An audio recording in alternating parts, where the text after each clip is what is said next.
అలాగే నా పేరు మహేంద్ర వెంకట మై ఛానల్ ఇప్పుడు మన ఛానల్ సబ్స్క్రైబ్ చేసుకోకపోతే ఇప్పుడే సబ్స్క్రైబ్ చేసుకోండి. పక్కన బెల్ ఐకాన్ ఆన్లో పెట్టుకోండి. నా ఫర్దర్ వీడియోస్ మిస్ అవ్వకుండా చూడొచ్చు. చాలా మంది చూస్తున్నారు కానీ సబ్స్క్రైబ్ చేసుకోవట్లేదు. So please try to subscribe like the bell icon also. So Devara cinema release అవ్వడానికి ముందు ఇదే ఫైనల్ వీడియో. సో నాకు తెలిసి ఈ వీడియో పబ్లిష్ అయిన 24 hours లోపే మనది దేవరా రివ్యూ అయితే వచ్చేస్తుంది. ఆర్ మైట్ బి ఆ టైంకి అయితే వచ్చేస్తుంది కదా దగ్గరగా. సో మాక్సిమం ఈ వీడియో చూసిన 24 hours తర్వాత అంటే రేపటికి ఇదే టైంకి మేబీ దేవరా రివ్యూ కూడా వచ్చేయచ్చు. సో ఈగర్లీ వెయిటింగ్ సినిమా కోసం అయితే మాత్రం డెఫినెట్గా ఇక 6 ఏళ్ల తర్వాత ఎన్టీఆర్ గారిది ఒక డైరెక్ట్ సినిమా అయితే వస్తుంది. అండ్ RRR తర్వాత చాలా హ్యూజ్ ఎక్స్పెక్టేషన్స్తో వస్తున్న సినిమా. సో చాలా పాయింట్ అయితే ఉంది.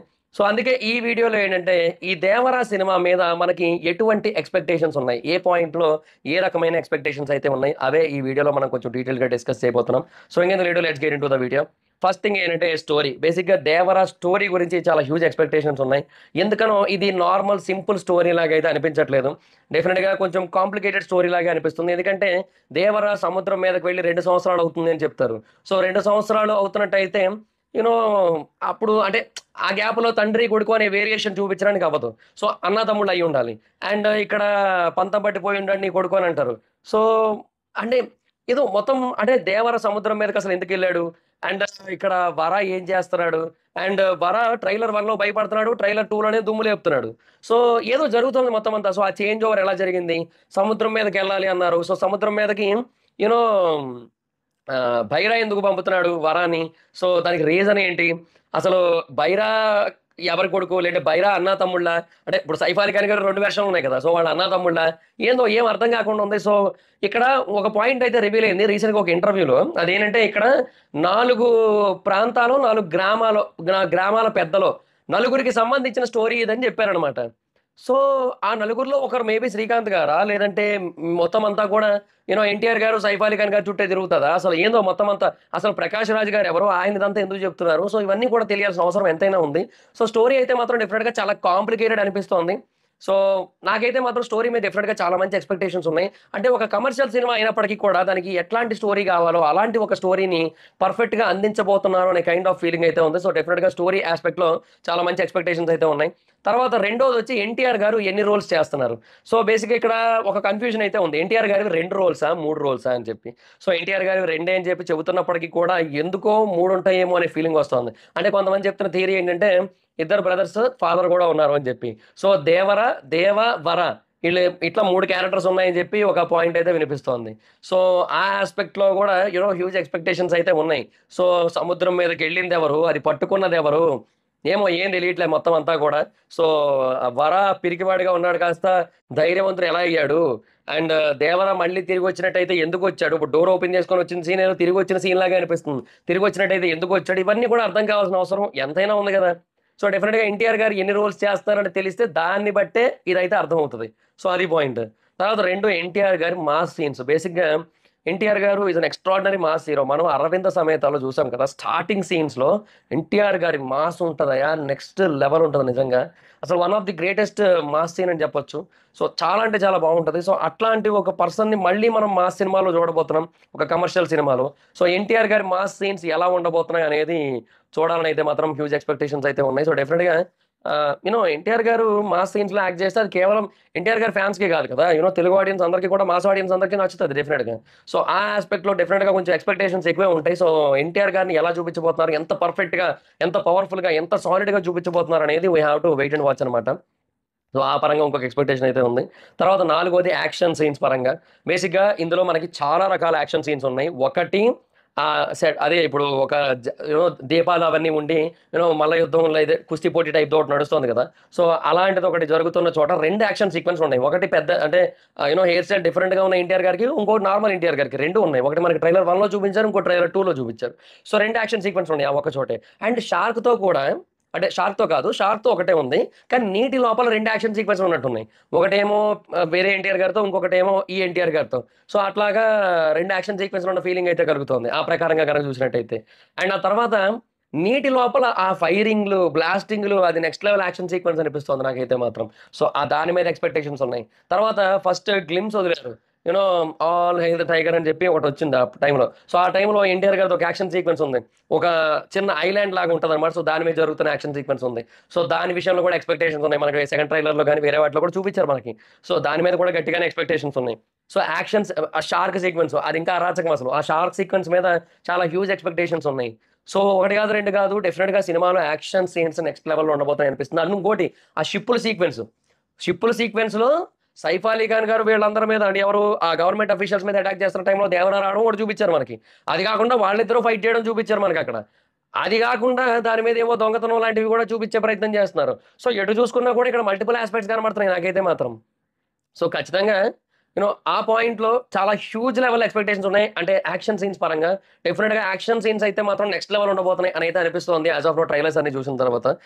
ఇంకొకటి మ్యూజిక్, అనిరుత్ మ్యూజిక్ మీద చాలా హ్యూజ్ ఎక్స్పెక్టేషన్స్ ఉన్నాయి. మీరు నమ్మరు, సెకండ్ ట్రైలర్ వచ్చింది కదా, సెకండ్ ట్రైలర్ వచ్చిన తర్వాత అందులో 1 minute 22 seconds నుంచి కూడా ఒక మ్యూజిక్ బిట్ ఉంటుంది. ఆ మ్యూజిక్ బిట్ నేను ఇప్పటికి ఒక 20 సార్లు వినుంటాను నేను. అంటే మిగతా అన్ని చోట్ల కూడా బాలేదని చెప్పలేం కానీ ఓకే బాగానే ఉంది. కానీ ఆ మ్యూజిక్ బిట్ ఏదైతే ఉందో అది నెక్స్ట్ లెవెల్ అనిపించింది నాకు. అది మరి ఆయుధ పూజ బిట్ లేదంటే ఏదైనా సెలబ్రేషన్ సాంగ్ అని మనకు తెలియదు కానీ అది అరాచకం అసలు. అంటే ఆ బీట్ నెక్స్ట్ లెవెల్ ఉంది. అది అంటే ఒక పక్క ఎన్టీఆర్ గారు డాన్స్ చేస్తూ మరొక పక్క యాక్షన్ సీక్వెన్సెస్ మిక్స్ చేస్తూ నెక్స్ట్ లెవెల్లో కలిపారు. అండ్ ఆ మ్యూజిక్ అయితే అరాచకం అసలు. సో నిజంగా చాలా అంటే చాలా బాగా అనిపించింది ఆ మ్యూజిక్ అయితే మాత్రం. సో డెఫినెట్గా నేను నాకు కొన్ని మ్యూజిక్లు బాగా నచ్చితే రిపీట్లో వింటూ ఉంటా. అలాగా అంత బాగా నచ్చిన మ్యూజిక్ ఇది. సో మ్యూజిక్ పరంగా డెఫినెట్గా అనిరుద్ అయితే మాత్రం నెక్స్ట్ లెవెల్ అవుట్పుట్ ఇస్తారనే కైండ్ ఆఫ్ ఫీలింగ్ అయితే వస్తుంది. సో డెఫినెట్గా అనిరుద్ మీద అయితే చాలా కాన్ఫిడెన్స్ ఉంది. అండ్ ఎస్పెషల్లీ ఈ జోనర్కి ఇలా డిఫరెంట్గా ట్రై చేయడం అనిపించింది. ఇంకోటి ఫస్ట్ ట్రైలర్లో కూడా మ్యూజిక్ చాలా బాగుంది. అండ్ లాస్ట్లో ఒక ఎమోషనల్ టచ్తో కూడుకున్న మ్యూజిక్ ఇచ్చాడు, అది కూడా చాలా బాగుంది.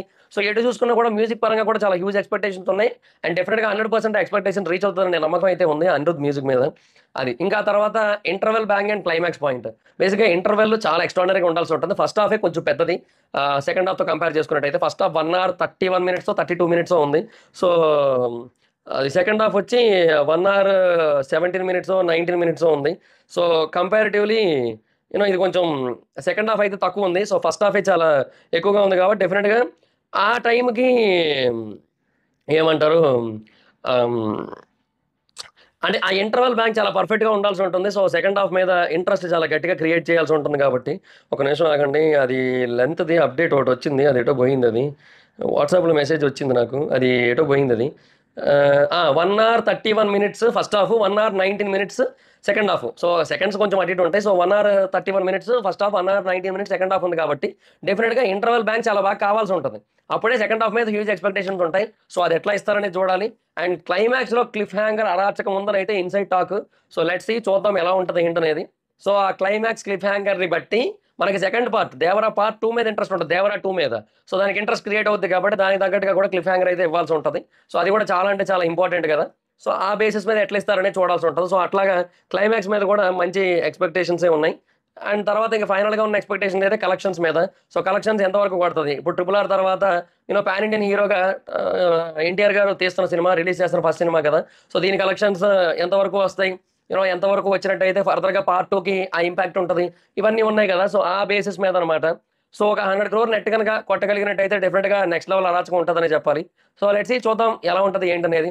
సో దాటిగా అయితే ఇస్తే వీడియో కనుక మీకు నచ్చినట్టయితే, అంటే ఇవే ఎక్స్పెక్టేషన్స్ నాకు అనిపించినవి అయితే. ఏమైనా మిస్ చేసినట్టయితే కింద కామెంట్ సెక్షన్లో చెప్పండి. లేదన్నట్టయితే మీకు ఏ పాయింట్లో ఎక్స్పెక్టేషన్ ఉందో అది కూడా చెప్పడానికి అయితే ట్రై చేయండి. హలో గైస్, యాక్చువల్గా వీడియో అయితే మాత్రం ఓన్లీ ఎక్స్పెక్టేషన్స్ ఆన్ దేవరా వరకు మాత్రమే చేద్దాం అనుకున్నా. అయితే అది రికార్డింగ్ అంతా అయిపోయింది. సో షెడ్యూల్ పెడదాం అనుకునే టైంకి ఇంకొక పాయింట్ కూడా వచ్చింది. అదేంటంటే high court Devara ticket prices hike ఏదైతే ఉందో ఆంధ్రప్రదేశ్లో, దాని గురించి ఒక స్టే అయితే ఇచ్చిందనమాట, ఒక తీర్పుని అయితే ఇచ్చింది. సో దాని గురించి మాట్లాడదాం అనిపించింది. సో అందుకే ఇంకొంచెం ఎక్స్టెండ్ చేస్తున్నా. సో అందుకే ఈ వీడియో కొంచెం 2 పాయింట్లు కలిపి ఉంటాయి అనమాట ఇప్పుడు ఈ వీడియోలో. అయితే పాయింట్ ఏంటంటే, ఇప్పుడు బేసిక్గా ఆంధ్రప్రదేశ్ గవర్నమెంట్ 14 రోజుల పాటు టికెట్ ప్రైజెస్ని పెంచుకోవడానికి పర్మిషన్ అయితే ఇచ్చింది కదా దేవరా సినిమాకి. అయితే దాన్ని కేవలం 10 రోజులు మాత్రమే పెంచాల్సి ఉంటుంది, 14 రోజులు కాదు అని చెప్పి హైకోర్టు అయితే తీర్పిచ్చింది. సో నాకు అర్థం కాలే బేసిక్గా సినిమా అనేది ఒక బిజినెస్, సినిమా ఇండస్ట్రీ అనేది బిజినెస్ మీద నడుస్తూ ఉంటుంది కంప్లీట్గా. సో ఆ బిజినెస్ అనేది బేసిక్గా వాళ్ళ ఇష్టం, వాళ్ళు ఎట్లా బిజినెస్ చేసుకుంటారు అనేది వాళ్ళ ఇష్టం. బయ్యర్స్ అండ్ సెల్లర్స్ వాళ్ళ మధ్య మాత్రమే నడుస్తూ ఉంటుంది. కాకపోతే ఏంటంటే దానికి ట్యాక్సింగ్ సిస్టమ్ అని ఒకటి ఉంది కదా. సో అది ఎంటర్టైన్మెంట్ కిందకి వస్తుంది. సో ట్యాక్స్లు కట్టాల్సి ఉంటుంది. సో థియేటర్స్ కానీ లేదంటే అందరూ కూడా ట్యాక్స్లు పే చేయాల్సి ఉంటుంది. సో ఆబ్వియస్లీ దాని మీద గవర్నమెంట్ ఇన్వాల్వ్‌మెంట్ అయితే కొంతవరకు ఉంటది. సో, గవర్నమెంట్ ఇంటర్ఫియర్ అవుతది. సినిమాలకి టికెట్ రేట్లు ఎంతవరకు పెంచాలనేది గవర్నమెంట్ ఇన్వాల్వ్ అవుతది. So, okay. ఇంకా ఇప్పుడు చాలా బాగా హైక్స్ అయితే ఇస్తున్నారు. సినిమా వాళ్ళు ఎక్స్‌పెక్ట్ చేసినట్టుగా. సో, అంతవరకు బానే ఉంది. Well and good. కాకపోతే ఏంటంటే, ఇప్పుడు హైకోర్ట్ ఎందుకు ఇన్వాల్వ్ అవ్వడం అసలు? హైకోర్ట్‌కి ఏం సంబంధం? నాకదే అర్థం కాలే. మేబీ ఎవరైనా స్టే ఏసి ఉండొచ్చేమో. బట్ అయినా గూడా హైకోర్ట్‌కి అసలు సంబంధం లేదు. ఇప్పుడు ఆంధ్రప్రదేశ్ రాజధానిగా అమరావతి ఉండాలి. ఎందుకంటే సీఆర్‌డీఏ చట్టం ఉంది. గవర్నమెంట్‌లు మారిన ప్రతిసారి రాజధాని మార్చుకుంటూ కూర్చుంటామంటే అవ్వదు. సో, రాజధాని కింద దాన్నే ఉంచాలి. దాన్నే డెవలప్ చేయాలని చెప్పి కోర్ట్ చెప్పొచ్చు. ఎందుకంటే అవన్నీ కూడా చట్టానికి సంబంధించినవి అండ్ ఖచ్చితంగా హైకోర్ట్ ఇన్వాల్వ్ అవ్వాల్సినవి అండ్ స్టేట్ అఫైర్స్ అవన్నీ కూడా. సో, డెఫినిట్‌గా వాటిలో ఇన్వాల్వ్ అయినా కూడా తప్పు లేదు. అందులో నో ప్రాబ్లమ్. కానీ ఇది సినిమా అనేది ఎంటర్‌టైన్‌మెంట్ గదా! ఇదొక బిజినెస్ ఇది. బిజినెస్‌లోకి కోర్ట్ ఇన్వాల్వ్ అవ్వడం ఏందో నాకర్థం కాలే. ఇప్పుడు మనంతెందుకు, ఇప్పుడు మనం తినే అన్నం గురించి కానీ, కందిపప్పు గురించి కానీ, ఉప్పుల గురించి కానీ, లేదంటే వేరే వాటి కోసం గానీ, బిర్యానీ కోసం గానీ కోర్ట్‌లు ఇన్వాల్వ్ అవుతాయా? కోర్ట్‌లు ఇన్వాల్వ్ అవ్వవు గదా!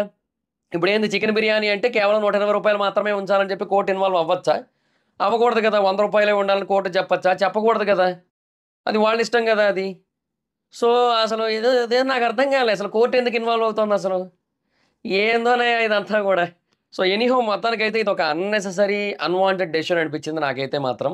సో, ఇది కరెక్ట్ కాదు డెఫినిట్‌గా.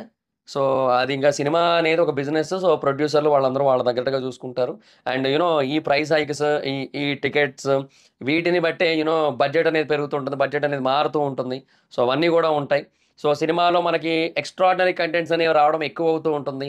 సో, లార్జర్ థాన్ లైఫ్ సినిమాలొస్తాయి. సో, ఇట్లా హైక్స్ ఇస్తూ ఉంటేనే ఇండస్ట్రీ అనేది కొత్త కొత్త సినిమాల్ని, గొప్ప గొప్ప సినిమాల్ని తీయగలుగుతూ ఉంటుంది. సో, ఇట్లాంటివన్నీ ఉన్నాయి ఎలాగో.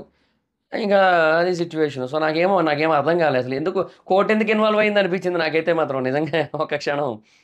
అదే గదా! ఇది బిజినెస్ ఇది. సో, గవర్నమెంట్ అయినా కొద్ది గొప్ప ఇన్వాల్వ్ ఎందుకు అవుతుందంటే టాక్స్‌లున్నాయి కాబట్టి. టాక్స్‌లు రావాల్సి ఉంటది కాబట్టి. సో, దాని మీద ఒక కంట్రోల్ ఉండదు. ఒక legal authority kind of point ఉండాలి కాబట్టి ఇన్వాల్వ్ అయిందంటే ఒక అర్థం ఉంది. కోర్ట్ ఎందుకొచ్చిందో. సర్లేండి ఇంకా నాకైతే ఇది కరెక్ట్ కాదనిపిస్తోంది నాకైతే మాత్రం. సో, ఇంక మరి మీకేమనిపిస్తుంది ఈ విషయం మీద? కింద కామెంట్ సెక్షన్‌లో మీ అభిప్రాయాన్ని అయితే తెలియజేయండి. So, that's it guys, this is the video. ఈ వీడియో కనుక మీకు నచ్చినట్టయితే లైక్ చేయండి. వీడియో షేర్ చేయండి. ఎప్పటికైనా మన ఛానెల్‌ని సబ్స్క్రైబ్ చేసుకోకపోతే ఇప్పుడే సబ్స్క్రైబ్ చేసుకోండి.